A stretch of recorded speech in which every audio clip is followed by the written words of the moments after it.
Baxmal Agrostar bilan mahsulotimizni brendini yaratdik.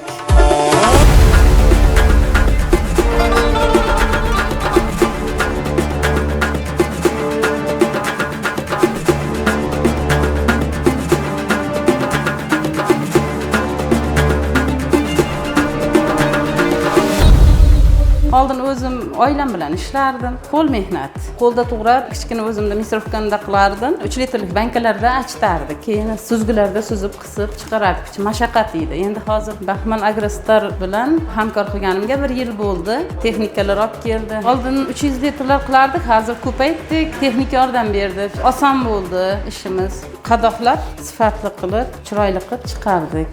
Ishonch bilan oladi olgan odamlar ham Baxmalda olmalarni dunyoga tanitish rejalarimiz bor.